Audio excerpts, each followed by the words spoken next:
When you buy that next plane ticket, be prepared for your life to never be the same. Today, we're talking about how travel can change your life. You're listening to Travel FOMO, a podcast for people self-diagnosed with wanderlust. Welcome to the final episode of our Best of Europe season here on the Travel FOMO podcast. We have been working our way through 3 months of adventures in the United Kingdom and Europe. And today we are going to talk about how travel can change your life and how it has changed ours. My name is Hillary Houghton, and I'm here with the man who has changed my life, Jamin Houghton. Hopefully most of the changes for the better. Absolutely. Oh my goodness. And we're going to talk about it today.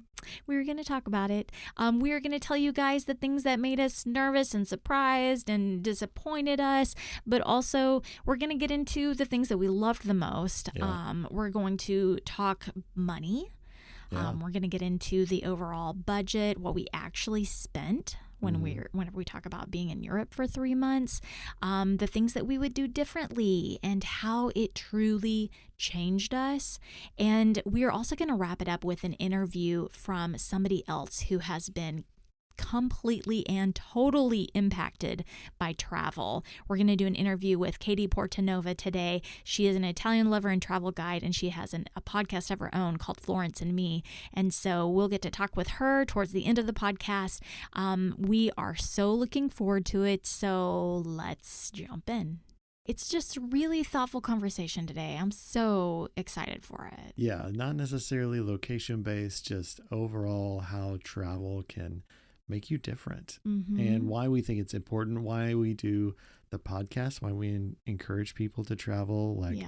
A lot of what we hope that people gain from our podcast is in this episode. Yeah. A lot of the questions that people have for us, I feel like, too, end up here in this episode that we get to answer them here. And so I'm really excited to get to talk about it. Why don't we start off, Jamin, with one that this is a question people didn't necessarily ask us about. I guess maybe in the beginning, right before we left, people were asking us, like, what are you nervous about? Like, oh my gosh, it's about to happen. What do you think? And what were some of the things that were on your mind at the time? We were about to quit our jobs. We were going to travel for a year and without any jobs and only living on savings. What were you most nervous about, especially leading into these 3 months in the United Kingdom and Europe? Yeah, I think there was a lot going on. And like you said, we're leaving jobs and doing that kind of stuff. Like, we were getting rid of our apartment, so we didn't have like a permanent location anymore. Yeah. That's kind of nerve-wracking and scary. But I think for me, when I was thinking about being in Europe for 3 months, one of the biggest things was the language. And, we both had been studying a little bit. Like, you had taken some German in high school. You were studying Spanish through Duolingo.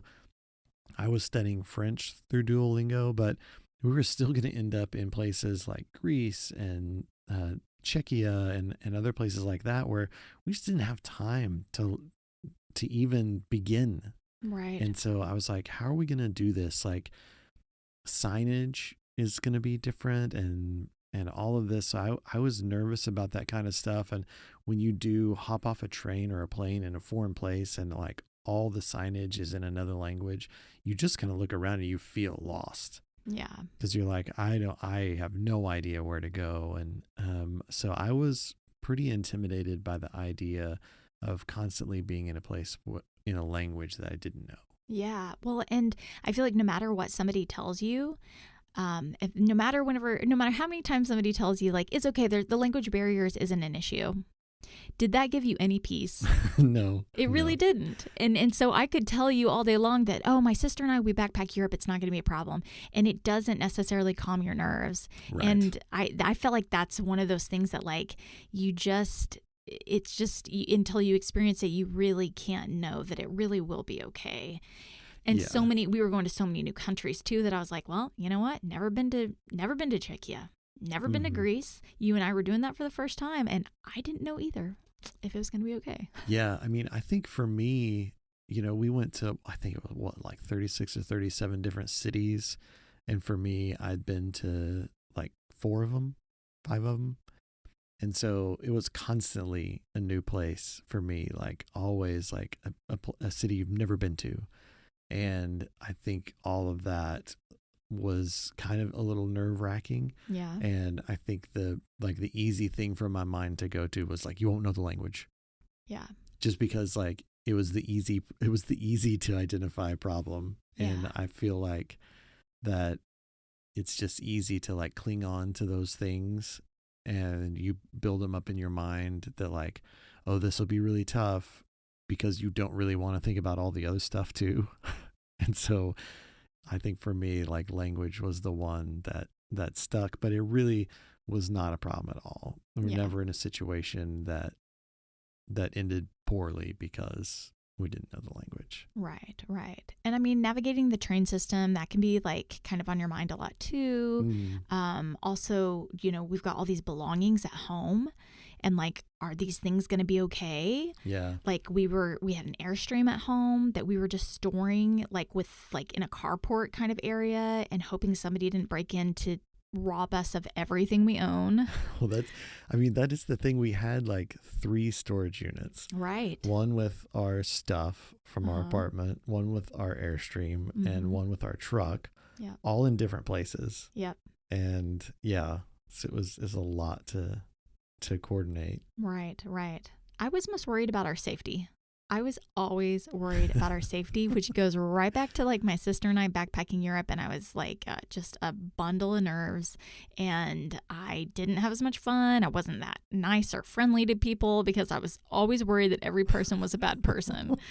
So I really hope that I start to shake that off over time, of more international travel, more frequent international travel. I think will help with that. So I feel like for you, and we haven't started talking about America yet. Like that's coming in our next season, our very next episode. We'll start that.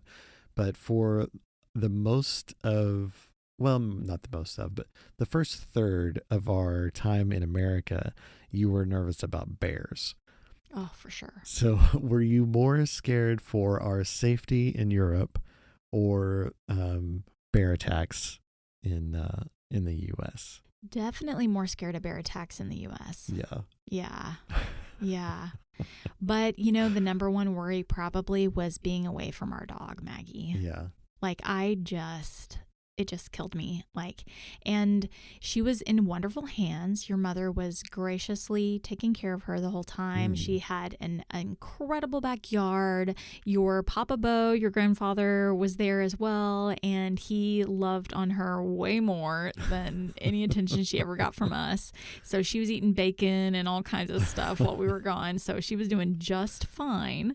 But in my head, I was so worried that she was going to try to get out of the backyard and come looking for us, and she would get lost or attacked, and that your mom wouldn't be able to just search the world for her, or that you couldn't find her. I didn't know. I just, the scenarios were running rampant in my mind. And then I finally realized, like, there's nothing I can do. She'll probably be just fine. That was a big worry for me. But what surprised you the most about the whole time there abroad? I mean, for me, especially our time in Europe, I was surprised at how much I liked all of it. I love that. It's all these different, like 17 different countries or 18 different countries or whatever, and all of these different cities. And I thought there's going to be places that I just don't like. And there were definitely places that I liked more than others. Like I can easily identify like my favorite places.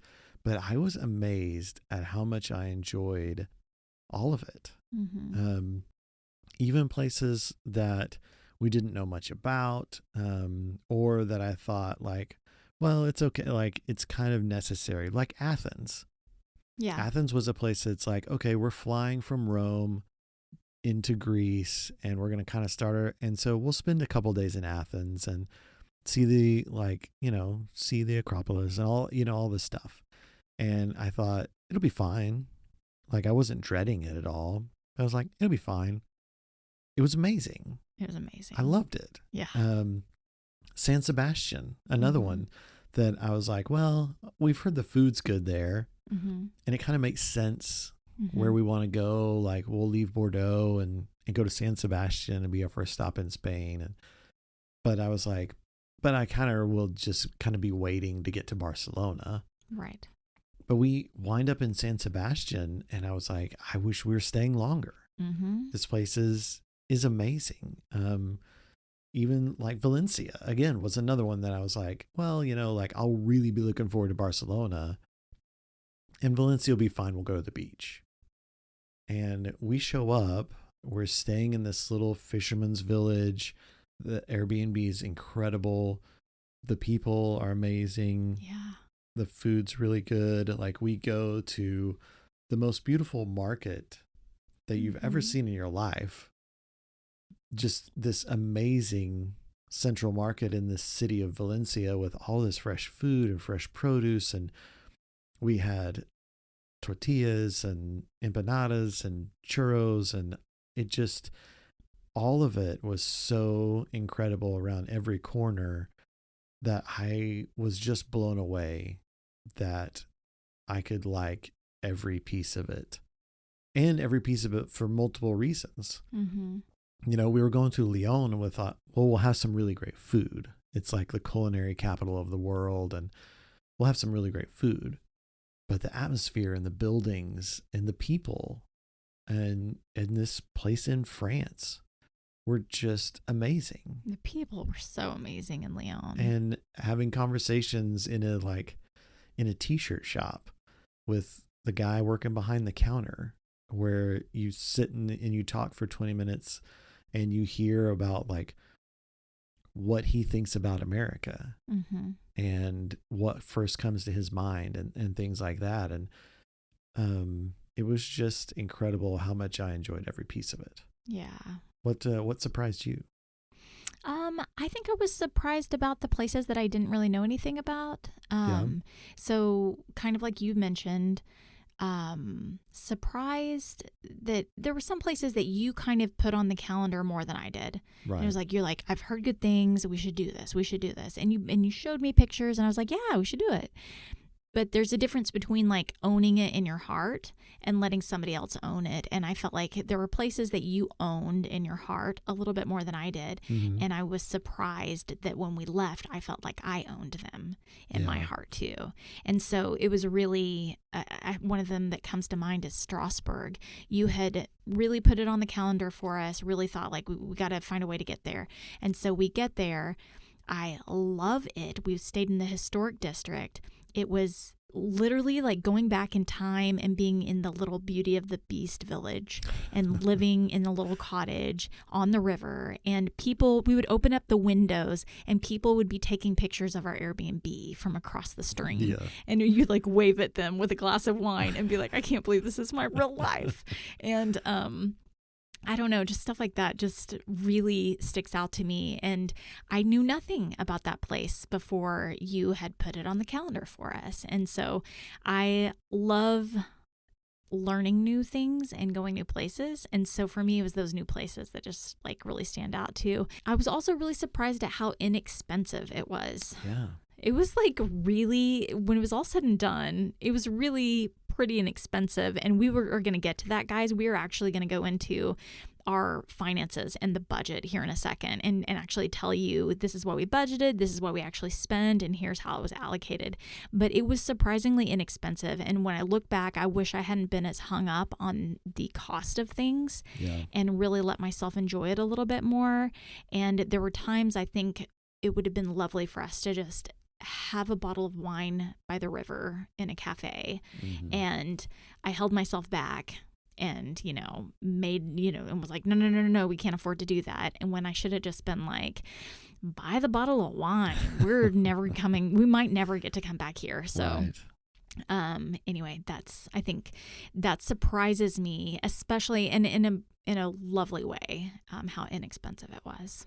Yeah, I agree with that. We're on a budget, and especially starting out the year that way, you're like, okay, we only have so much, and so it has to last. But we had enough, and we had plenty of reserves, and it took us a little bit longer to get jobs when we got back than we expected, but even still, like, we had plenty of reserves saved up, and it was just not as expensive as you thought. And I wish we had done a little more. But yeah. Well, and that's even like, that's, the US, and like that's down the road. Like right.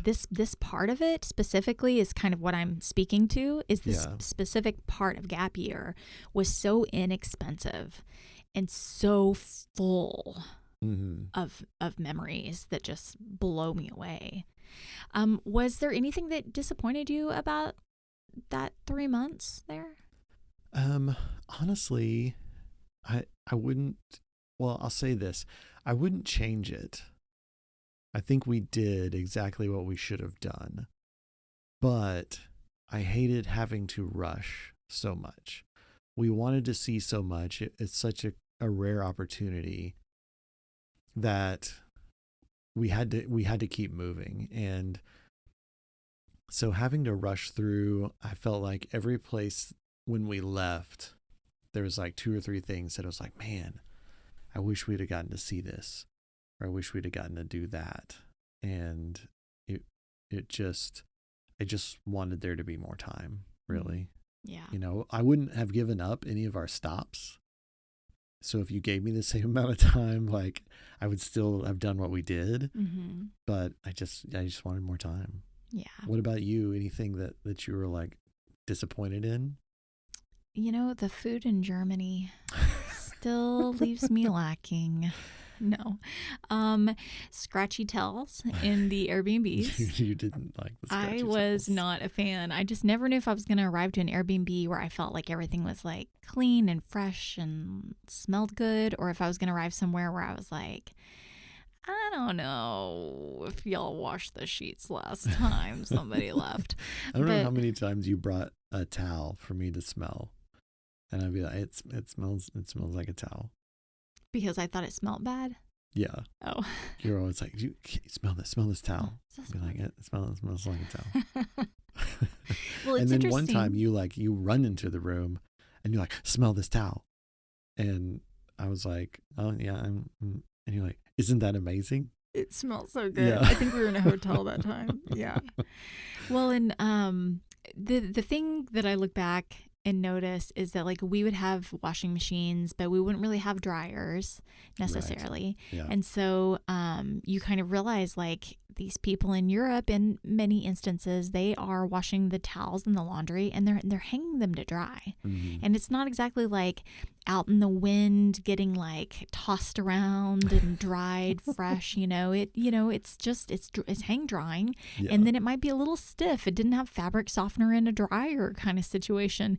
And so I had to kind of like get used to that idea and know that, this is how they do it here. This is just how it is. Like, it's okay. So, well, and pro tip, if you're doing your laundry in Scotland, don't do it the day before you leave, because you have to hang out all of your clothes all over your Airbnb and pray for them to dry, because right. It's cold and damp there. Yeah. And it takes forever. I forgot. That's right. I was also disappointed, though, in how expensive it was to hike in Switzerland. Yeah. I was like, what? Like, and we did know this on some level, but we didn't know the degree to which this would really impact us. Yeah. But Switzerland, we knew it was expensive, and it is. And if you want to go on a hike, a lot of the great hikes start up really high because they're such huge mountains. You're not going to start at the bottom. They're going to take you up in a cable car, and then you'll start the hike and have these amazing views the entire time. Totally worth it. But it is pricey to get on one of those cable cars. Yeah. It could cost $40 per person. It could cost $70 per person. Easy. Right. Per time you get on a ticket and get a ticket. So that's just something to think about. There are passes you can buy if you're going to be in Switzerland long enough that would make that really worth it. And we probably, I think for us, we were like, I don't know if it'll really be worth it. I think in the long run, it would have balanced out, and we might would have gone on one more hike. But yeah, Yeah, we were there just a short enough amount of time that I don't think it made a lot of sense for us to do the Swiss pass. But yeah, a lot of the hikes you see, the hike may be free, but that gondola ride ain't. And man, they That's add right. up. So speaking of like how much things cost and how expensive they can or cannot be, let's talk through sort of our budget and what we spent, and just let people know, like, if you're wanting to go do what we did, this is how much it cost us. Yes, let's talk money. Okay, so we budgeted around 10,000 averaging a month. Right. So we thought, okay. And that's USD. Yeah, US dollars. It's going to cost us about 10 grand every month, 3 months in Europe. So we're thinking $30,000 to spend 3 months in Europe. It's a lot of money. Yeah. A lot of people spend a lot of money, though. A lot of people spend $10K to go on a week-long trip. Right. So we felt like that was still great value. Mm-hmm. Remember, we are quitting our jobs, though, and we are doing this. And, so we're not taking time off for this. So we understand not everybody is traveling with this kind of extended window. Mm-hmm. But we also know if you're listening to this podcast, you may very well be interested in doing that. So we're going to break down some of these details for you. Jamin, why don't you tell them what our actual spend was? Because I'm so proud. Well, we were over budget. I'm maybe not proud of that part, but No, she's proud. I am very proud at how little we're over budget. Yeah, this is often how the budget talks go. It's like, aren't you proud that we're only a little bit over budget? Oh, real life right there. But no, it was actually really, really close. We were $32,600 for 3 months, and we'll kind of walk you through like what all that was. But that's our total cost of everything that was spent. Yeah. And I mean, I think for us coming up with a budget, kind of like pulling it out of air on a little research and going like, okay, 10K a month, like we got really, really close to that with 32,600. And we had a couple of things that we weren't anticipating, and that put us over. So we had expenses, and these are just kind of like expenses that you can't avoid. And we had, for the 3 months that we were in Europe, $3,618 for things like our cell phones, so that we could have international plans. Those were $250 per person per month, so we could use our phones whenever. These were our storage units. So we had 3 different storage units, one for our truck, one for our Airstream, one for all of our stuff. And those were around $400 a month. Our car insurance, like $285 a month. That's for our truck and our Airstream. We also had stuff like Netflix and stuff like that. So for the 3 months, $3,618 for those kinds of like stable expenses. Yeah, and those are like not tangible expenses. So you can kind of think of those as like things you would never consider when you think about staying overseas for a few months. Yeah, like something has to happen. Yes, like these things still exist. So if you have a home, if we had a home and rent and stuff like that, it would have fallen into this category of these monthly expenses that are going to keep happening no matter what. Right, yeah. Yeah, so we just wanted to have a category for that. Just to break things down for you guys, we've got monthly expenses like that, then we've got accommodations, transportation, the money we spent dining out, entertainment, cash, souvenirs, groceries, and some miscellaneous stuff. So that kind of tells you how we're breaking things down. And for accommodations, that was our next category. It is really interesting. It was about 12 grand. So this is our biggest bucket of stuff, right? Yeah. So we really kind of dove into this and spent some time on it to better understand where that money went. I was really proud because Jamin had come up with a budget for us. He was like, okay, let's try to keep it to $150 a night. And we did. Yeah. We actually got down to 136 average a night. That's under budget, by the way. Under budget. That's how that looks like, guys, when you budget and it works. That's what that looks like. So that was kind of our actual spend. But we really kind of looked into that a little bit more because we were so curious. Okay, so the cheapest place that we stayed was in Prague, and it was $66 a night. And one of the reasons that was really cheap was because we actually stayed there 3 nights. And so for over the course of 3 nights, you're kind of spreading out that like Airbnb cleaning fee and all of that. So it ends up really making it a little bit more affordable. That and also Czechia is just a pretty affordable place to be. We actually found that the cheapest countries were Czechia, where we stayed in Prague, and Český Krumlov were really affordable. And then Italy was actually really affordable too. And some of the really cheap places were, I think Naples was one of the cheapest places we stayed in Italy, and Rome and Florence. So we actually stayed in really affordable places. So yeah, and just to give people an idea too, like our priority was location. And so we stayed in great locations in all the places that we stayed. So we were never like going to compromise location. We always wanted to be in the city center so that we weren't spending our time traveling to the things that we wanted to see. We wanted to be part of like the neighborhoods in the places that we wanted to stay. And so that's kind of what we prioritized, and then cost and then amenities behind that. Our most expensive place was Venice. We only stayed one night and it was $314 for the one night, but it was in a palace on the Grand Canal. And we just decided beforehand, you know what, we're getting a better deal some other places, so it's all going to average out. And we'll stay a really nice place in Venice for one night. And our most expensive countries was England. That included stays in London, Bath, Dover, Stratford-upon-Avon, all really nice places. Through the UK, you are going to pay a little more. It's just a little more expensive. Some of our other really expensive places were actually in Italy, like Venice and Sorrento and Cinque Terre. But all of those places we identified as places that we wanted to stay in a little more special of a spot. So in Venice, we're on the Grand Canal. Sorrento, we had an ocean view. Cinque Terre, we picked another great location. So, you know, we were willing to spend a little more in those spots to get a really great place. Yeah. It's really interesting that Italy could be one of your cheapest places or one of your most expensive places to stay. Yeah. That's interesting. And then also just an interesting note, we talk about Venice being so expensive for one night, and, you stay somewhere for one night and you've got all of these fees piled up on that one night. Mm-hmm. And we did find that when we sorted through all of the different costs to stay in different locations, we found that our top 5 most expensive places to stay were where we stayed one night. And there were other places that were really affordable for one night, but the top 5 most expensive stays were definitely places that we also stayed for just one evening. So we'll just have to stay longer next time, Jamin.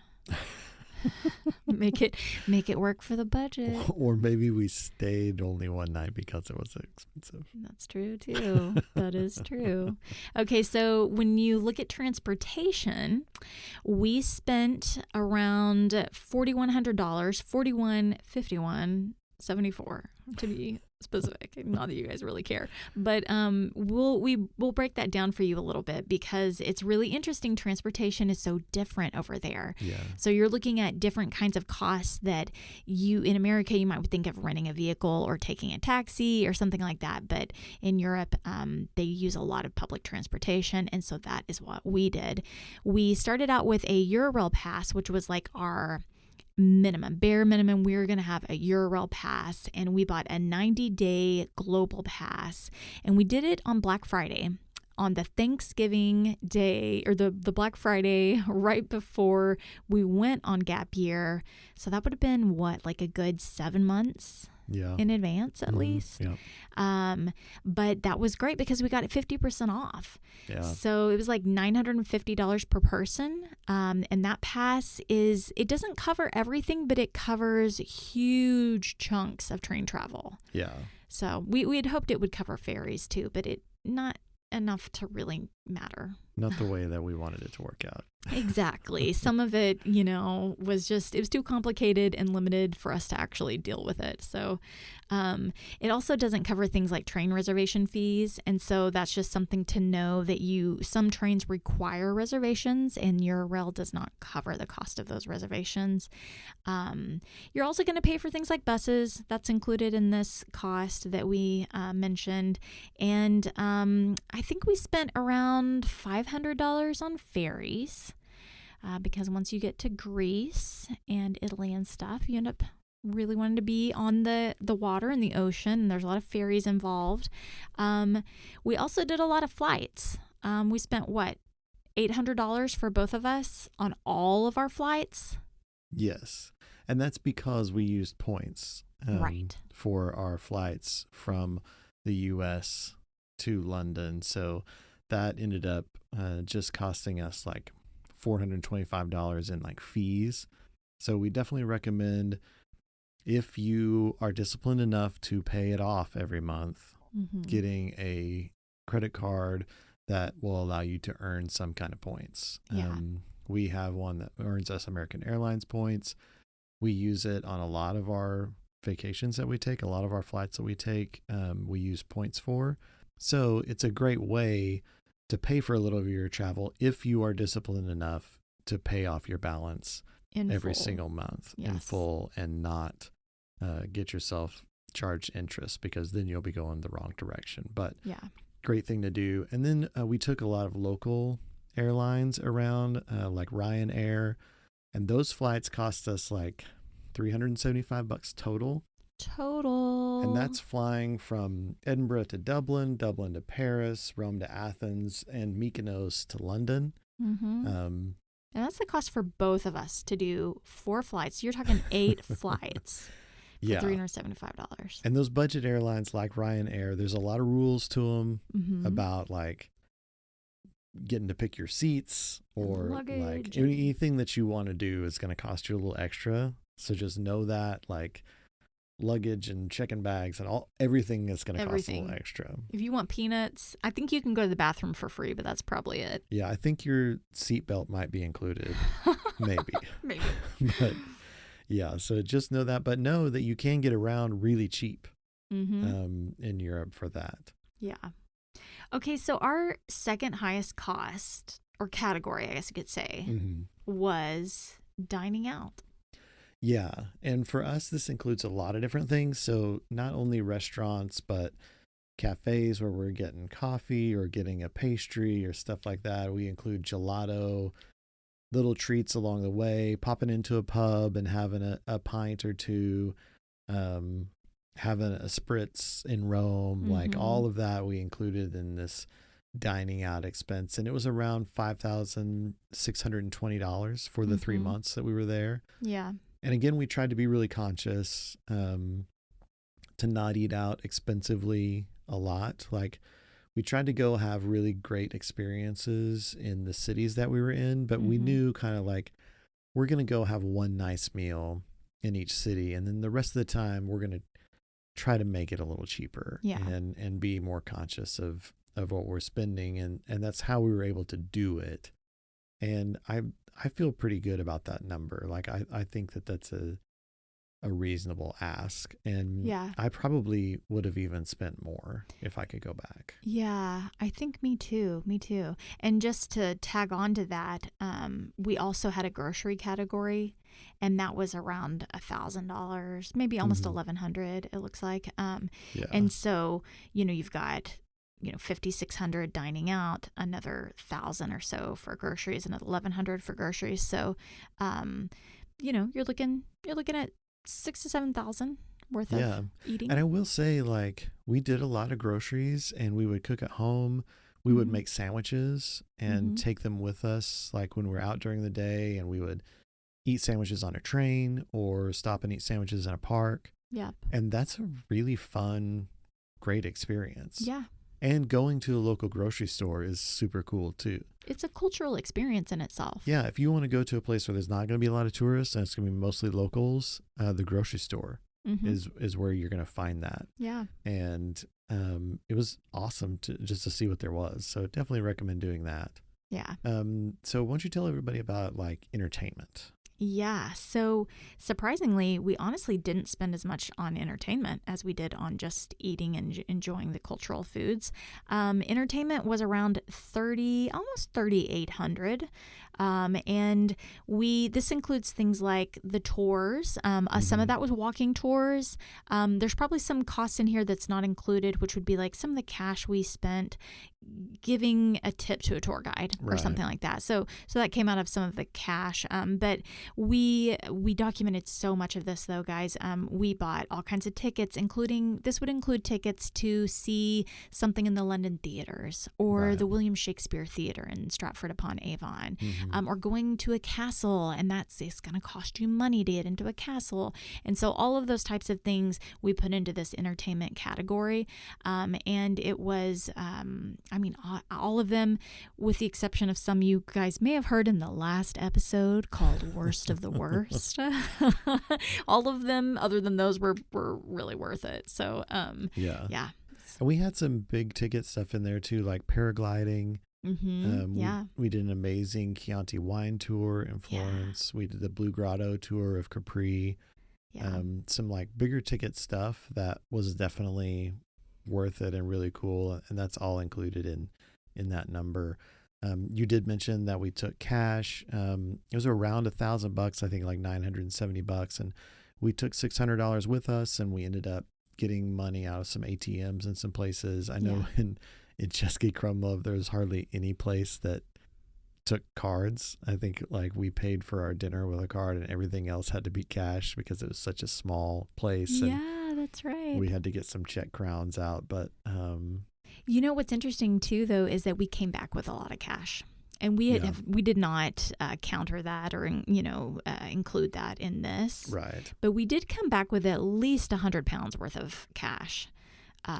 So that's interesting note that I just now thought of. But cash is a must. You definitely need to be prepared to have some cash on you. Yeah, you need to have cash on you. Stuff's going to cost, and you need to like get some local currency. We went from pounds to euros to Northern Irish pounds, which are different than British pounds, to back to euros and Czech crowns and Swiss francs. And the Czech crowns was just like monopoly money. I feel like everywhere else I could do the calculation in my head, and Czech crowns would be like, let me have a donut and a Coke.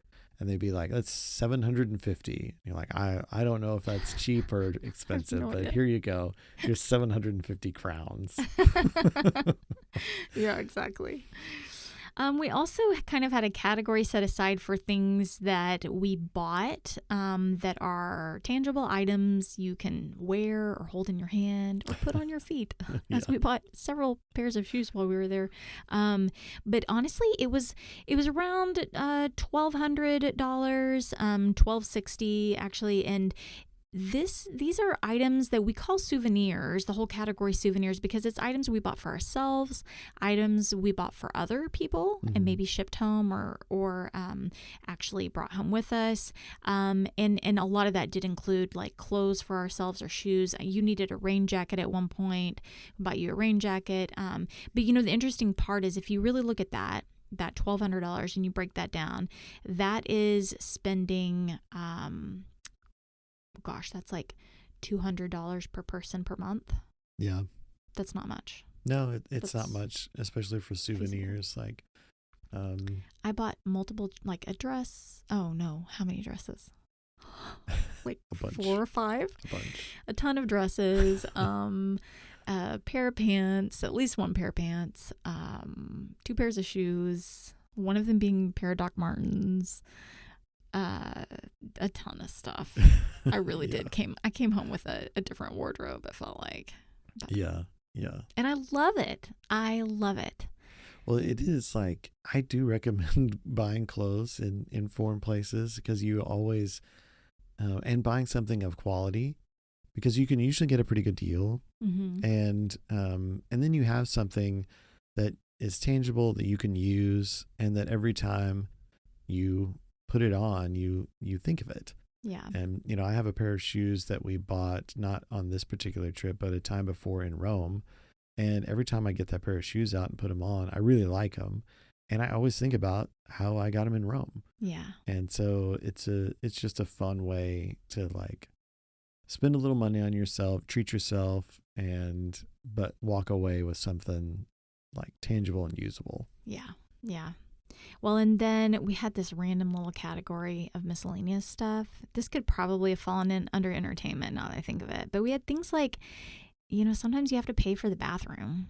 And sometimes you need to store your bags because you're having a day trip to a place. That happened to us multiple times in York, England, and Milan, Italy. Also in Austria, we had to like leave our bags somewhere because we didn't want to take them on an alpine roller coaster, or we didn't want to walk through a city for a whole day carrying our bags. And so you would have to pay to store your bags somewhere. And so, but really it was a small little category, like $40 or so. Like it wasn't much. So I will give everyone a little insight. So as we read through these, and we didn't talk about this beforehand, but as we read through them, every time that I gave you a number, I rounded up from where it was. And every time Hillary gave you a number, she rounded down from where it was. So just to give you an idea about how budgets are handled and things like that, that's how we see things in this family. That is so true. That is really funny. And another little tidbit about the cash, always have cash on you.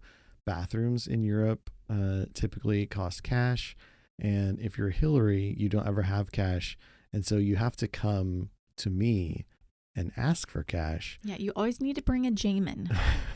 And then I get to ask you why it is that you need €1 right now. What are you going to spend this on? So just a little way to entertain yourself while you're in Europe. Be the one that has the cash. Yeah, then you don't have to go to someone else when you need to take a poop. Oh, that's exactly where I was going with that. It's like, it's really humbling to have to go to your husband and be like, I need €1 because I need to go poop. But seriously, though, we ran so many cities, and we would be like just somewhere in this massive city, and I'd be like, I have to go to the bathroom. I like have to go to the bathroom. Like there's no possible way I will make it back home. I have to go to the bathroom. And so it'd be like, okay, well, where are we going to find a bathroom? And can we find a free one? Can we get into a train station? If we get into a train station, will we still have to pay? Like you always need to have cash on you for that reason. So that's a lot of talk about money. Hopefully you found that helpful. And hopefully you can plan your trip with using ours as like just a little bit of a barometer. So what would you do differently kind of overall? Like just something that you would have done if you could have it back? I would love to spend more time in each location. And I know we've both mentioned that, but I think it does make it more affordable if you don't have to move as quickly. But not for that reason so much as just there's so much to see in each place, and you don't know how different all these cultures are until you get over there and really experience them, and you realize that, you know, Austria and Germany and Switzerland are all very, very different. And in your head, they may seem similar, but they are very unique, and you want time in all of them. And that's just one example. But I agree. And you have to, like, you kind of have to do the things, and you have to kind of get those things out of the way to then be able to do the really amazing things. Yeah. Because you can't go to Paris and not see the Eiffel Tower. Right. But until you've seen the Eiffel Tower, you can't go see some of the other really cool stuff, like the Luxembourg Gardens or, you know, those kinds of things that, you know, the Père Lachaise and you know, stuff like that until you've done the big thing, you can't do the other things. And so you need that time. And I would say like the nightlife a little more too. We were moving so quickly and traveling so much and trying to run in every location and so we would get up early to run and go all day, that a lot of times by the time the night rolled around, we'd be pretty tired, and we'd go to dinner and finish dinner and be like, we just need to go back. We're like, tomorrow's going to be another huge day. We got to go to bed. So I think more time would have enabled us to enjoy the nightlife a little more as well. I love that. So, Jamin, how do you think it has changed us? What do you think? How do you think it's changed you? I think travel gives you a different perspective on the world. Until you've actually been there and seen it, it's sort of make-believe. And the values that people have and how they are doesn't really compute until you've been there and you've seen it for yourself, and you just see how things really are, and you walk away with a different perspective on it. The world is so big, and you realize there's so much that you didn't know, and so much that you assumed that was wrong, and that you have so much to learn and so much more to gain and so much that you never thought of and never considered. But it's also so small, and people are a lot the same, and people have the same kind of values and similarities to you, and you start to really understand where people are coming from in a way that, unless you have traveled and talked to people and interacted, it's hard to wrap your mind around. And I know when we were in several places, but one in particular that I'm thinking of in Lyon, I was talking to somebody, and it's this guy, and he grew up in Lyon, and he asked me, why'd you come to Lyon? And I said, well, we've been to Paris, and we wanted to see more of France. And he was really glad that we had done that we had gotten away from just Paris, and that we had come to Lyon. And I asked him about, places that he had been, and he'd been he'd been all over Europe. And he told me that he wanted to come to the US, but that he was kind of afraid to because of the guns.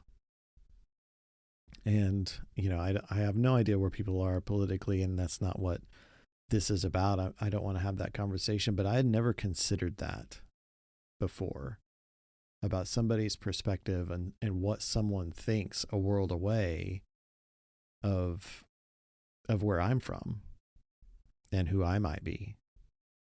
And you realize, like, wow, like, we walk around with a lot of assumptions about people, who people are and what they think, and they're really not that much different than us, and we're really a lot the same, and we just have huge holes in our perspectives that, until we get out and we interact with people and we see, we don't understand. And you just find out so much about history, and you see what impacts people and why they think and feel the way they do. And so much of it is tied up in where they're from and what has happened where they are.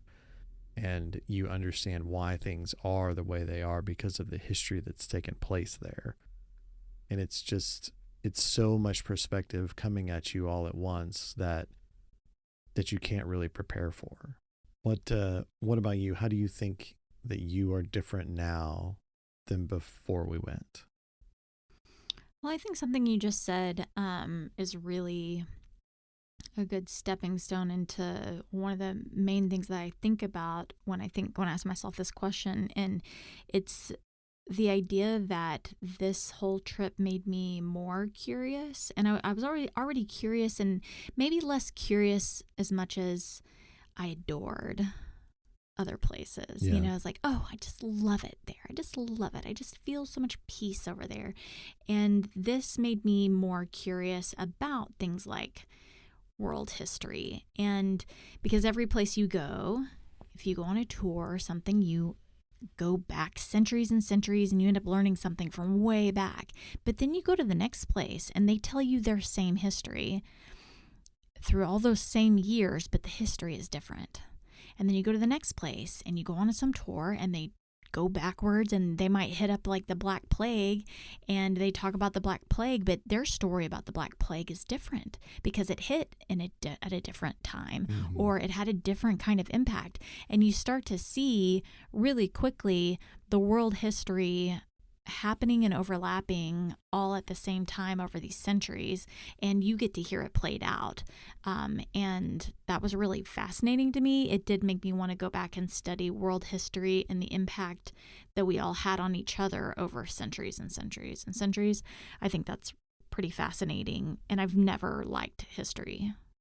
Like, I couldn't tell you ever when I've liked history. So that was really fun. And then also, I just feel like it liberated me. The specific trip, I had just come out of a mode of life where I was very career driven, I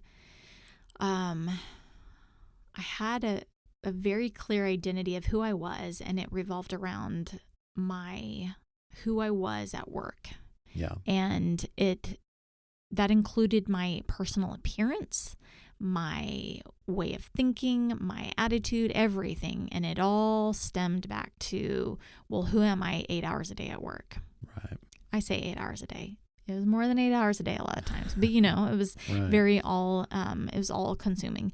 And this was very liberating because I spent a lot of time getting to be incredibly casual. Even though Europeans aren't as casual as Americans, it was still really casual for me. And it allowed me to see all the different styles of clothes that people were wearing, which sounds really surfacey, but it's so fun to see how people share themselves and who they are through their attire, and different cultures do that too. And so you get to go to all these different places and see all these different people with their own style choices, and it seemed like they were all very liberated in how they chose to show themselves.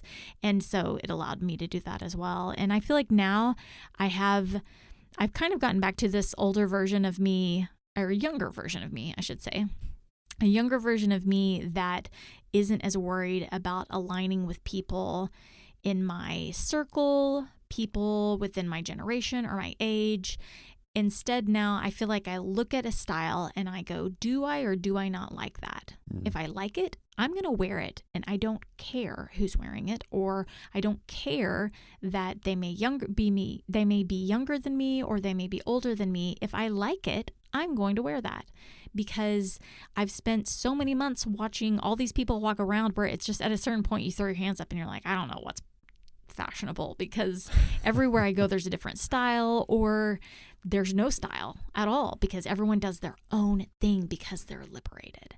Yeah. And so anyway, I felt very liberated by the time it was all said and done. And now I dress that way. One other thing that I think we would both agree has really been a big part of the result of all of this is that we've become much more minimalist, and we live a much more minimalist lifestyle. We think about everything we're about to purchase, and if we really want to spend our money that way, and if we really want to own something.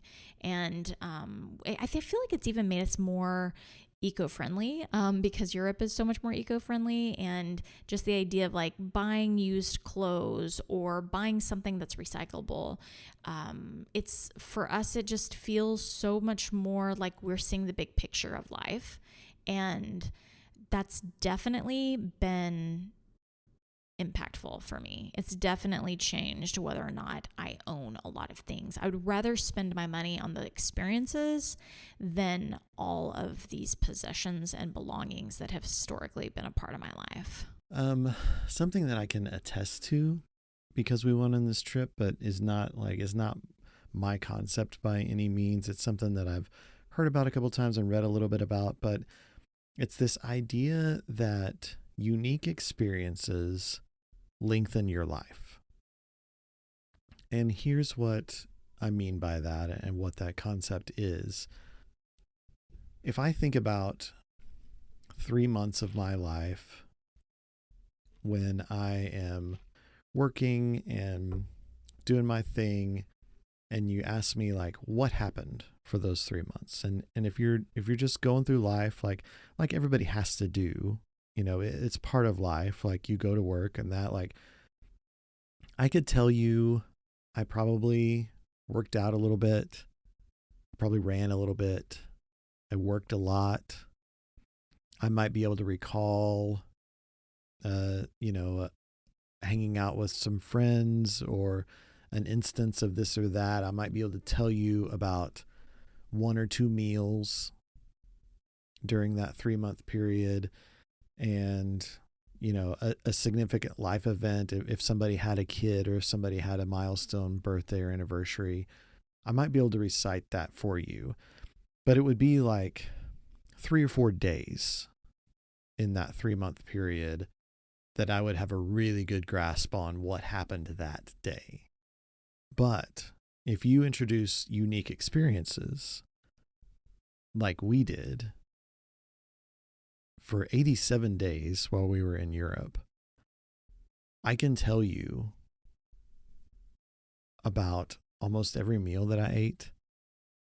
I can tell you about tons of shops that I went into. I can tell you about tons of things that I did, about tons of places that I stayed. I have those days, all of those days, because all of those days had unique experiences. And so I hold on to those days.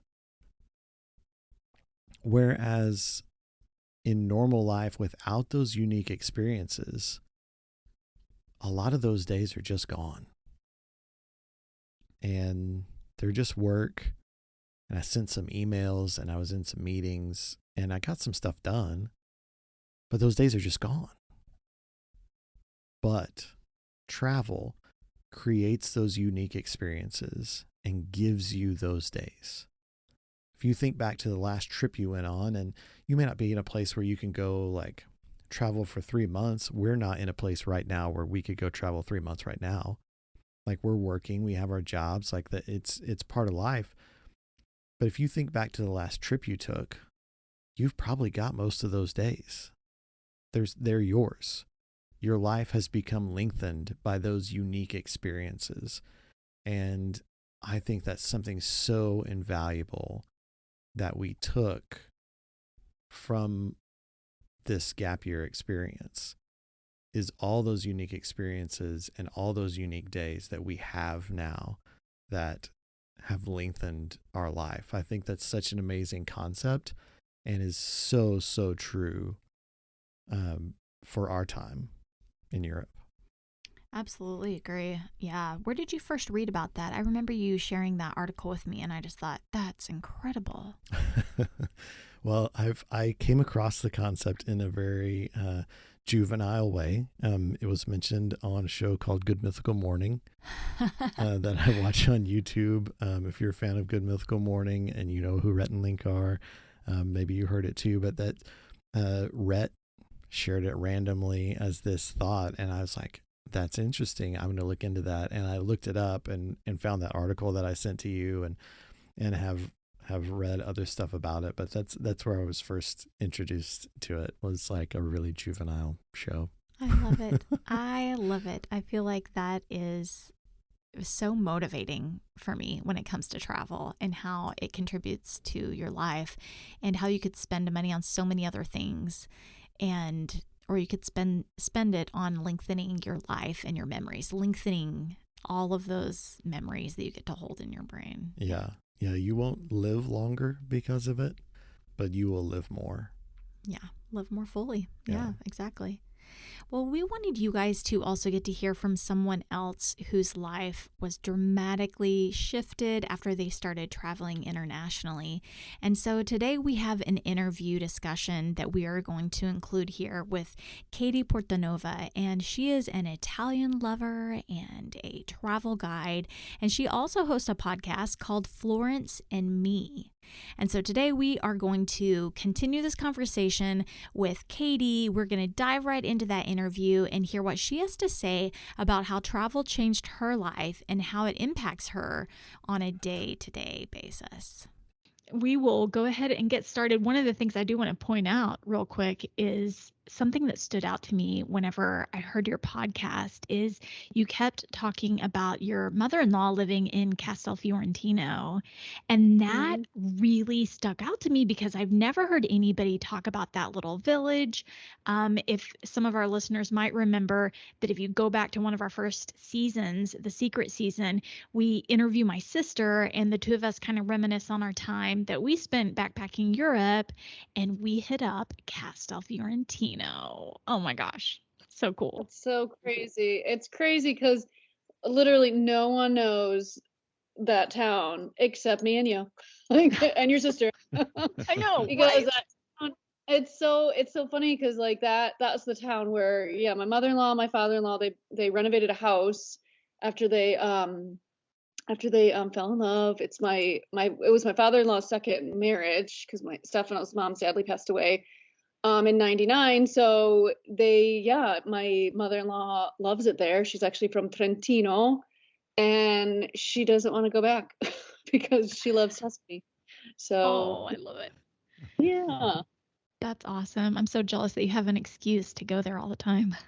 And it's a great place because where she is, and I don't remember if we touched on where exactly you guys stayed in Castel Fiorentino, but she was up in this neighborhood called Ranai, and it's on top of a hill, so it's not from the center of Castel Fiorentino. You kind of go up a hill, and the sunsets from her terrace are just to die for. So it's just amazing. It's awesome. So funny that I happened to email you, and you're like, I know Castel Fiorentino too. That's great. I know. I love it.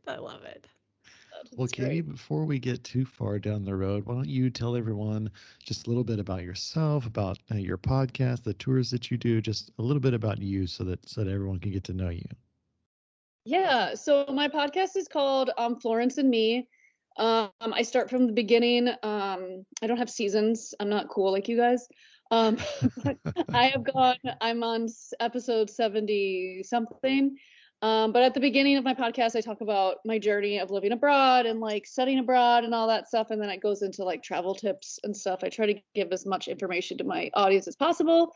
So I've been living on and off in Florence, Italy, for about 20 years. I started as, like I said, studied abroad with my university, St. Mary's in Winona, Minnesota. And I got caught. I got the travel bug. I got caught. And every chance I got, I wanted to go back. So after I got the boring corporate job after college, I wanted to take a sabbatical, and I tried to do that and get paid for it. And my boss at Motorola did not like that. And they're like, we can't pay you to go learn Italian for 3 months. I'm like, oh, okay, so I'm going to quit. So I quit my job in 2005. I spent 3 months in Florence, studying the language, meeting new friends, reconnecting with friends I met when I was studying abroad. And a couple more years go by, and I still am like, God, I want to go back. I don't belong here outside of Chicago. And I found a nanny service out of Torino, and they paired me up with a family in Florence. And so I spent the year 9 months of 2007, from January to September, with this family who had a gorgeous country home, which I still now use as part of my retreats. We rent the villas there. And so I was a nanny for 9 months, learning Italian throughout those 9 months. I took a course in Florence, and then I came back. I just couldn't find a way to stay. And then finally in 2008, 2008, I became a travel writer. And I did a travel writing workshop in Rome in May. And then I happened to find another au pair / teaching English with a family in June. And I lived outside of Florence in a town called Grassina. And and I just took some odd jobs through that summer until I came back finally again, thanks to credit cards, to outside of Chicago in 2008. And then finally in 2008, I decided, I'm like, there's got to be a better way. I had tried the getting my Italian citizenship through my grandmother because she was born in Emilia Romagna. but that was too much work. She had changed her name and also changed her birth year. So that was not something that I wanted to go down the bureaucracy hole that is Italy. And I forgot that my mom was born in London. So I went the British route. And since the UK was still part of the EU back in 2008, I got my passport and citizenship within 3 months. I was granted citizenship by March 2009. When I applied in January, I went to the consulate in downtown Chicago in May of 2009, got sworn in, swore to the Queen. And then by July 2009, I had my passport in hand and I had already bought my ticket and I was off to live in Florence legally as a resident. So I cool. love that. Yeah, it's like where there's a will, there's a way. Like you're proof of that. I was determined. Nothing was going to stop me, and it didn't. I kept going. Yeah. That's awesome. So you ended up being a resident there. What happened after that? So after that, I lived there from 2009 to about 2013, end of 2013. Well, I was an English teacher throughout those 4 years, did other kind of odd jobs. And then I met my husband, somebody that told me, one of the first things he told me, he's like, I'm never going to speak English because we live in Italy and we speak Italian. I'm like, okay, don't worry. I don't want you to speak English. He never learned, he learned a little bit of English. He has an aunt that's from England, but like he did not want to learn English. And then he happened to, I took him over for Christmas one year in 2012 and a few other times we went to Florida to visit my family. And he was like, God, this is like amazing, America. And I'm like, okay, yeah, it's great, but I want to stay in Italy. And he's like, well, I want to try. He's like, I want to give it a try. Why don't we move to the States? And I'm like, well, you can't just move to the States. He's like, why not? I'm like, well, you have to ask me to marry you.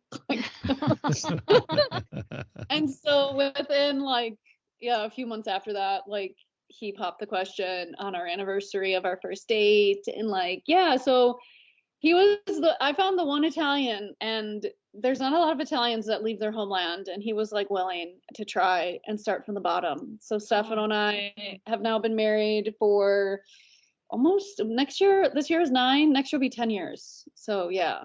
Oh, that's awesome. Oh my gosh, 10 years. That's great. And you're right. Nobody leaves Italy.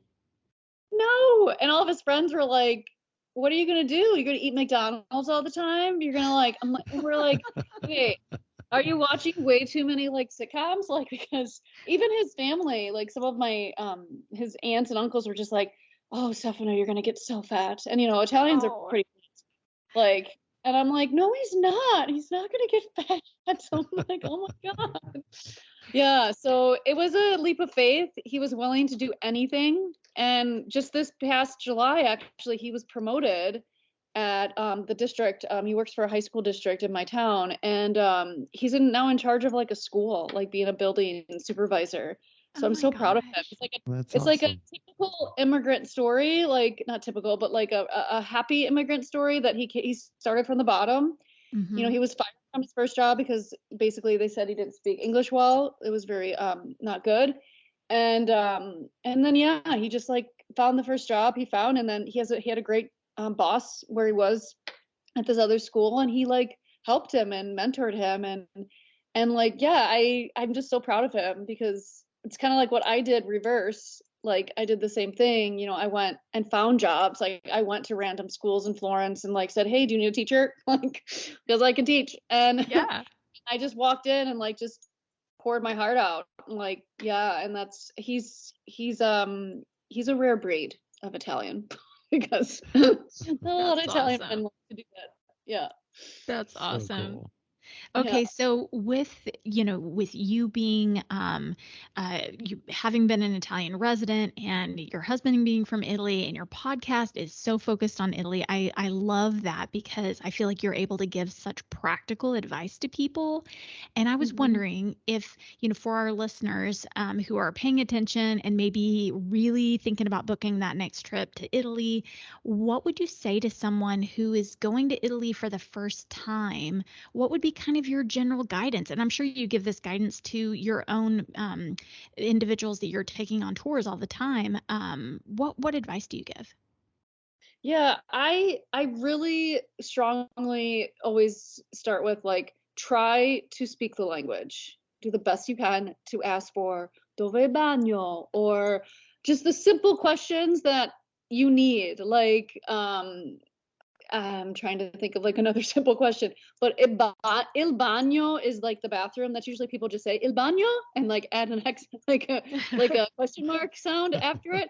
But like try to like learn an actual phrase. Like my favorite phrase is like, which is an important phrase in Italy, vorrei un bicchiere di vino rosso.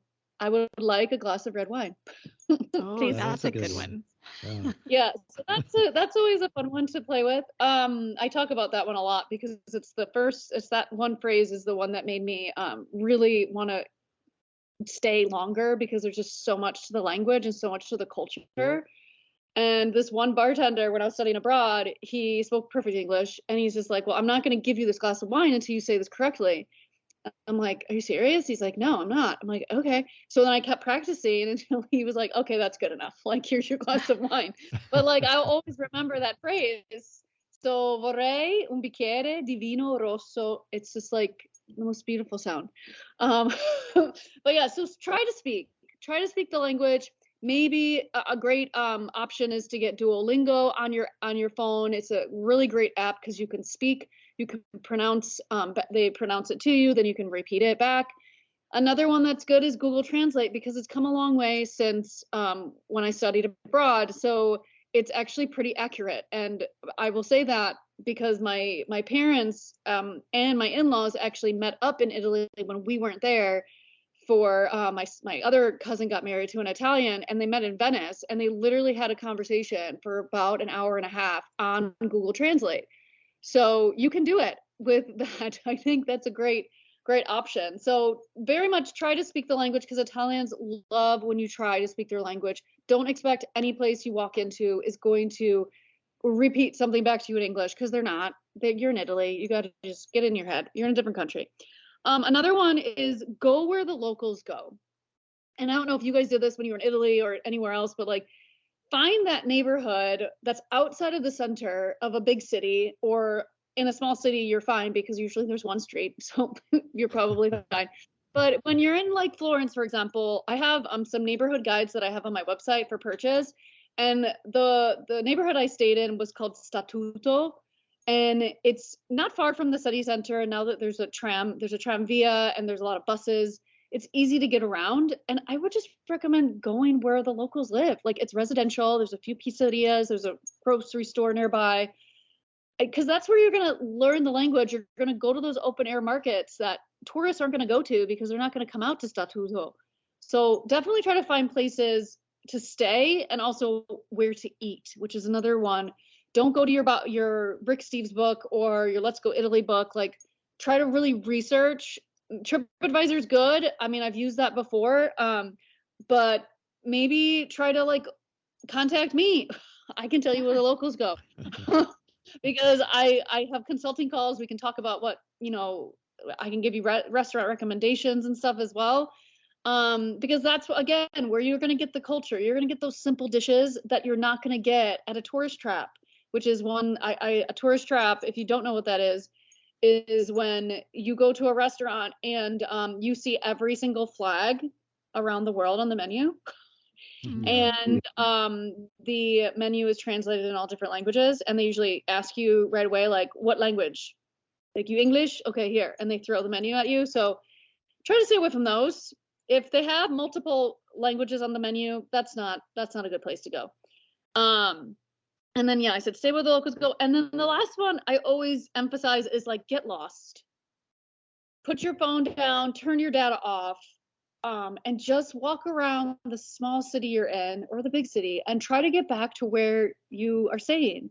Find those landmarks, use those eyes that are attached to your head, and actually immerse yourself in the culture and really look around you.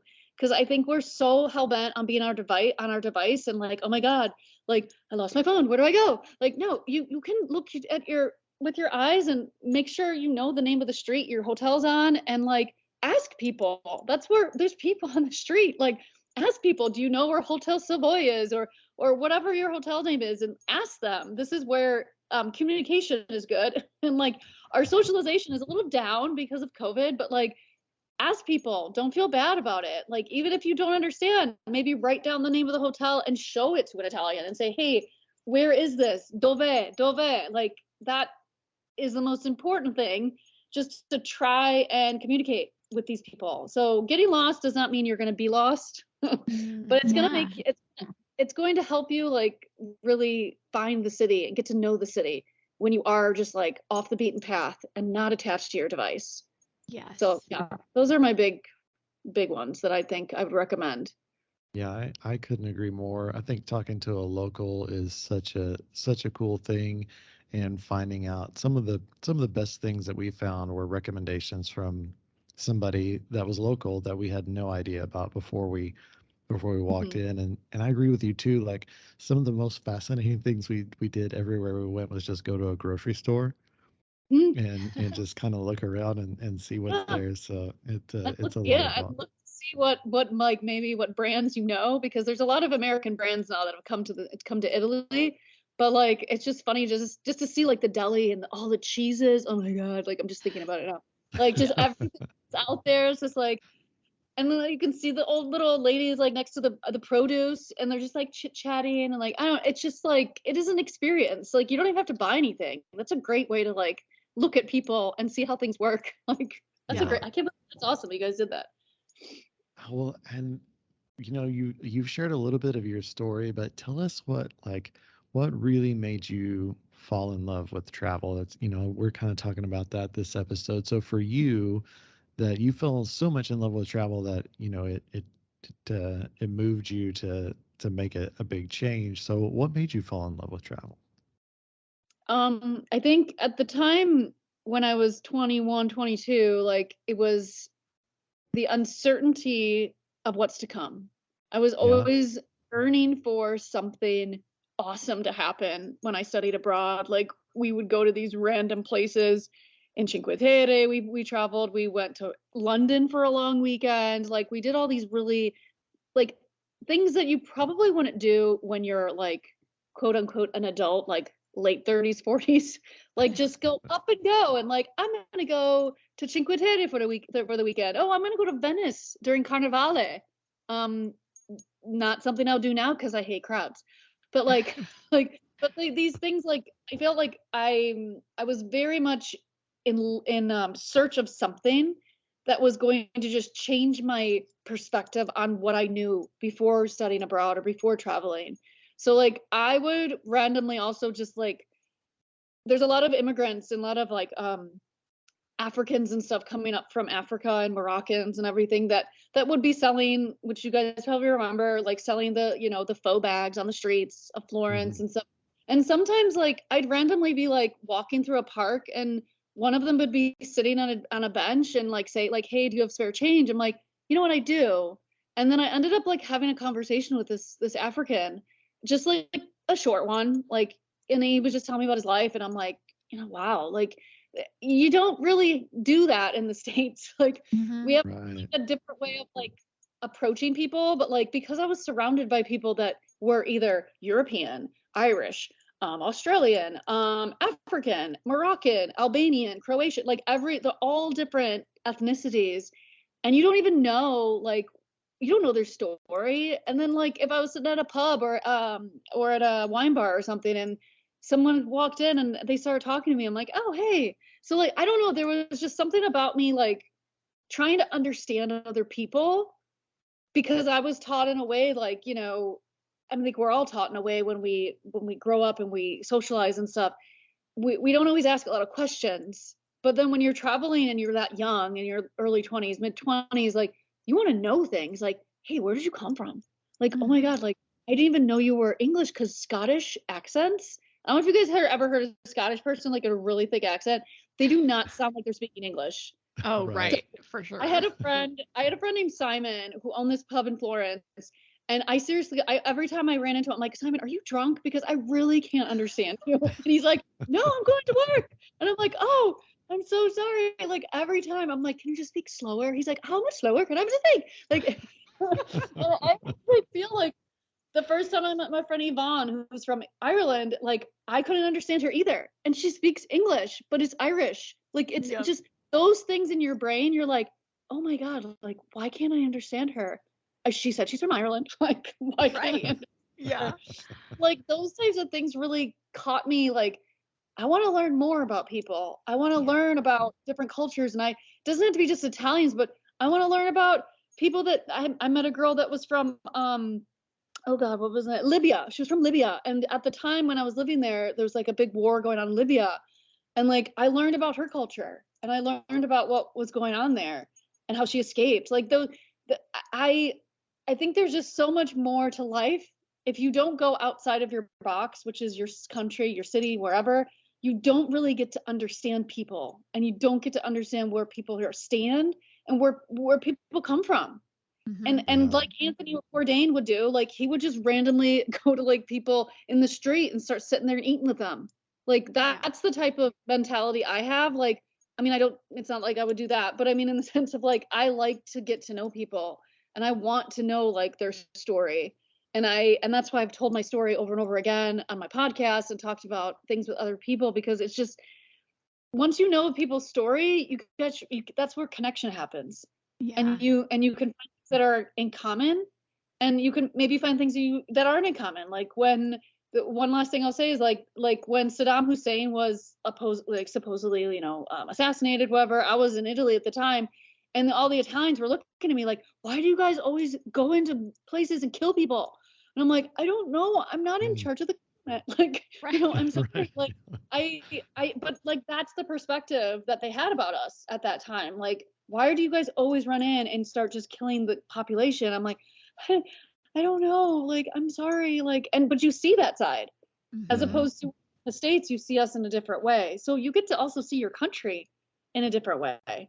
Yes. So yeah, I mean, yeah. Absolutely. So basically, yeah.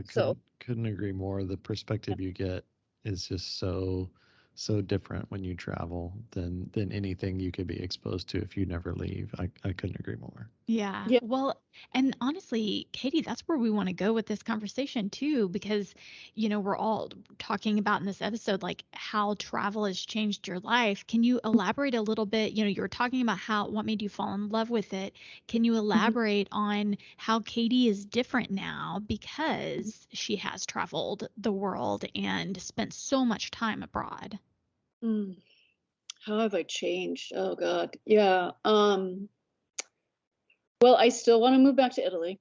That hasn't changed. I still want to move back. I think I just see things. I have a hard time connecting with people here because I've seen so much. So like when people ask me to go to like my high school reunion, I'm like, why? Like I won't connect with any of you. I ran into a girlfriend of mine that she actually has been teaching in different countries. She just spent 9 years in Chile and now she's in Tokyo with her family. She's like 2 kids and stuff, and I told her the same story, and she's like, yeah, I would never go to a high school reunion because nobody will understand us, Katie. I'm like, I know nobody's going to understand what we've seen and what we've experienced. So I think I just see myself in a place. Oh, God, I don't even know how to answer this now because I know I answered it before. But like it's changed me in so many different ways, where I like to find people that are interested, especially the people that want to come on retreats with me or use my excursion planning. I want people to want to see things in a different way when they travel. So not the cookie cutter, large tour bus, follow the flower type of tour. Like I really want to show them Italy the way I see it and introduce them to my friends, because that's the way I see it. And it's changed me wholeheartedly in every part of my being, even working at this job I'm in doing full time, which I love because the people are amazing. But I still, like, on my desktop is Florence. Like, I'm constantly thinking of a way to get back to Florence and live there permanently. And that's why these retreats help me. So I think it's just changed me in the way I react. I the perspectives I have about things, because when things happen in like Ukraine, like, you know, I can understand the turmoil and the heartache that's going on there, because even though it's not that close to Florence or Italy, but it's in Europe, like it's affecting Europe. Like my mother-in-law would tell me at the beginning of that war, be like, I pray to God, like this thing ends, because it's horrible what's happening over there, because it is so close, but it doesn't affect Italians like, you know, like where it is, like in Ukraine. But yeah, I think there's just a lot of different perspectives I've have about life and about how I carry myself through life because of travel, because I've seen so many things. Yeah. Yeah, I know there's so many times, at least for me, that like you have conversations with people, or even when you are traveling, that you just wish you could pick somebody up and take them somewhere and Yeah. show them, and just like if you just spend like half an hour here, you'll understand. But it's so hard to convey. Yeah. It is. And I really think that, like, I remember specifically when I was working at Motorola, this was in 2004, and I had a few colleagues that would be like, because I kept saying, you know, I'm moving back. Like I would tell these people, I'm like, I'm going back to Florence, I'm moving back, whatever. And they're just like, there's this one guy that really stuck out in my head, because he constantly would tell me, he's like, Katie, why would you want to go anywhere? You could just read it in a book. I'm like, excuse me? No, you can't. Like, you can, but it's not the same thing. Like, Yeah. and that always annoyed me. And I'm just like, gosh, you don't even know. Like, you are missing out. That's what I say. That's FOMO is real. Like, because you are missing out if you don't travel and you don't take yourself out of your comfort zone. And that's why I think there's a majority of Americans that just don't want to leave this country. Why not? There's just so much out there. And you guys are one to say, like, you went all through Europe, like you've seen it. And I'm sure your perspective is completely different coming back to the States, right? Yeah. Oh, yeah. Well, and it's, I think sometimes people think of change as a bad thing, but the fact that it's changed me feels so good. You know, like it feels so good to be changed by these experiences, and you just want someone else to get to experience the joy of evolving as a person in that way. Totally. I totally agree. Yeah. Now for you, you get to take people on tours and do consulting and stuff like that. So what are some of the changes that you've seen happen to the people that take your tours? Because I imagine like you're exposing them to, like you said, something different than they have ever even had the chance to do. So what are some changes that you've seen in people? I think the biggest one is, I just remember this last group I had, and this group that I had, they were between 60 and 70 years old, and I just remember their mouths always open, like just looking around Siena and like going to San Gimignano, and they're just like, what? Like, and just always on their phone, like taking all these pictures, and like, and they in a chorus, they would say like, God, I wish I did this sooner. Like, I wish I traveled younger and I was more, you know, mobile, and I was able to, you know, get around more and do more things. But I mean, I think that's the biggest regret. And like, I have a quote that I always put on my like posts and stuff on social media, like, no one ever says at the end of their life that they wish they traveled less. Like, no. Like, don't say that. I didn't say that. I don't remember what quote it was from. I don't quote the name, but I just found that quote somewhere, and I'm like, oh my God, no, nobody ever says like at the end of their life, oh God, why did I travel to all those places and cruise ships and everything? Nobody. Everyone's like, God, I wish I traveled more.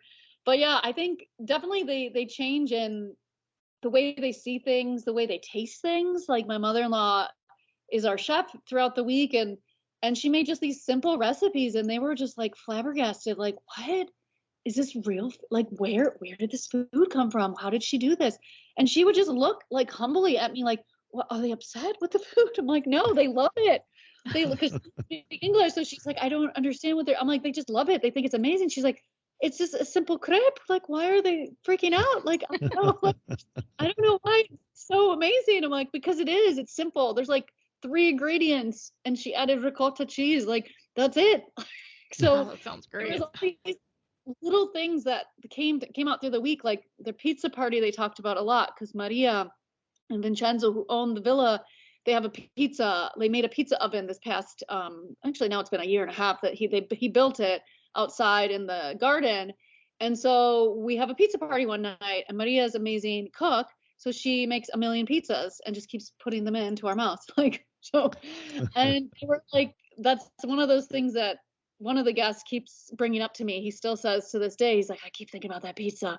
That's so good. I'm like, I know. I'm like, you had your own personal pizza oven right outside your door.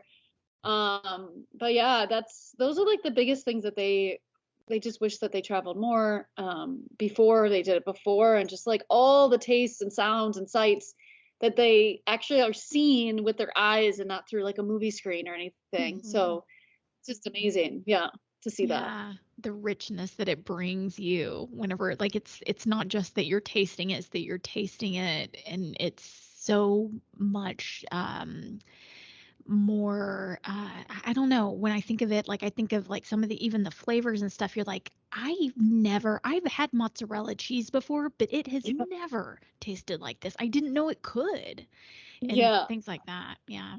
Totally. The other quote that just came into my head is like, the only thing that makes you richer. Wait, no, travel is the only thing that makes you richer. Yes, it is. I really believe it. I believe it. You know? Yep. Yeah. Well, for us too, I feel like we keep saving up money, and we're like, well, what are we going to do with it? We're going to experience something else, or we're going to help somebody else experience the travel that we've gotten to do, because just the idea that we've gotten to do it, we just want so badly for someone else to get to do that. I just implore people to go out and travel, try things you've never eaten before. Step out of that comfort zone that is your home, that is your city, that is your state, that is your country. Like, go different places, because I really believe this. You're never really living unless you actually travel and see other places, because that's the experience. Like, your life, it might be in the States or might be somewhere else in a city, but there's so much else going on in this world that you can't see on the news, you can't find on the internet. I think I just wish and I hope that people take that step. And actually, COVID probably showed that to a lot of people. Like, step out of your box. It's gonna be okay. Go with a friend. Take the steps towards the airport, and get on a plane and find a place that you've always wanted to go to, and take the leap, and the net will appear, and you'll be fine. It's just that those butterflies are normal. Being vulnerable is great, especially when you don't speak the language. Oh my God, it's just like the best feeling, trying to communicate. And maybe not for everybody, but like I remember feeling like, oh my God, like I really want to understand this person. I don't know what they're saying, but I'm really excited. Like, I don't know what they're saying. I really want to know. But yeah, and I think it just opens you up to just a completely different world. Yeah. Love it. Absolutely. And Love it. Tell people how they can get a hold of you if they want to take advantage of going on one of your tours or some of your consults or any of that. How can they find you? Yeah, they can find me at TrulyItaly.tours. That has all my information about my consulting calls, excursion planning, and all my retreats. I also have the podcast, which is Florence and Me, which you can hear my voice, and I cry a lot on that podcast. There's a lot of things happen. I'm very emotional. I don't cut anything out. I don't edit like Hillary and Jamin, but it's very raw. It's very fun. You can learn more about me there. I have a few podcast episodes that those of you that are traveling, and maybe you guys can put these in the notes, but like, if you're wondering exactly what that tourist trap was I was talking about, on episode 64 is how to spot a tourist trap. Episode 40, I talk about things to avoid, like gypsies, like people that, try to pickpocket you.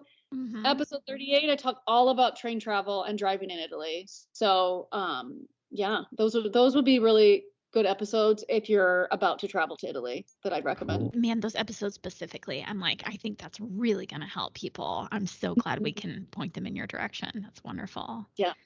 You might be getting some bookings from us before you know it, because we're just very tempted by all of this right now. That sounds So amazing. it's definitely on our radar. So I want to average at least 2 a year. I'm trying to book up 2 next year. So I have a yoga retreat in May at that villa where I was a nanny. And then September 2024 is at the villa in Castel Fiorentino. So Hillary, if you want to come back. awesome. Yeah. So yeah, and I have an early bird promo for that one, the September one. So if you book by October 1st, you get $200 off. So Okay, Nice. good to know. Yeah, thanks for shouting that out. That's awesome. yeah. Well, thank you so much for your time today, Katie. This is some really practical advice, but also really motivational. I'm glad, guys, and I appreciate it. And yeah, hope to see you in person in Tuscany someday. Let's do it. That was so great. I really enjoyed talking with Katie. If you guys want a really unique and authentic Italian experience, go book one of Katie's trips. And if you book before October 1st, you will get some of those savings that she was talking about. So be sure to check it out. Make sure that you are following along, that you are subscribed from wherever you watch or listen, because we have some great stuff coming up. Our next episode starts our America season. We are traveling in an Airstream trailer all over the U.S. and Canada, so you're going to want to make sure that you are tuned in for that. We've got a lot of great stuff, a lot of learning experiences that we had along the way, of stuff that we did wrong, and maybe you can not do them. But if you're like, man, I like listening to nonsense from Hillary and Jamin, but I don't want to go to Europe just yet. Well, we're about to take you around the U.S. That's right. And if you're into national parks, you are going to really love it, because we hit up a lot of them of national parks, and we learn a lot about national parks. And if you haven't been there and you're thinking about going, we could share some really valuable information, because we were surprised at some of the things that we learned. So I'm really looking forward to that next season. You guys can follow us to stay in tune with all of that on YouTube, wherever you get your podcast. You can also follow us on Instagram and TikTok and Facebook. We are out there. Be sure to sign up. And then there's another way you can contact us, and you can actually give us tips by sharing your own stories. Yeah, absolutely. We want to hear how travel has changed your life, and you can share that with us a couple of ways. Both are through email. You can reach us at travelfomopodcast@gmail.com. And what you can do is you can type out your story, how travel has made you different, maybe something that you've learned that you want to share, and we'll read it here on the podcast to share with the Travel FOMO family. Or you can record a voice memo and send it to us via email at travelfomopodcast@gmail.com, and we'll just plug it right in so that you can say it yourself. We're really interested to hear from you. We want to share it with everybody, so hopefully you will take advantage of that and drop us a line. That's right. We will let you guys go, because life is short, but you can make it longer by wandering well.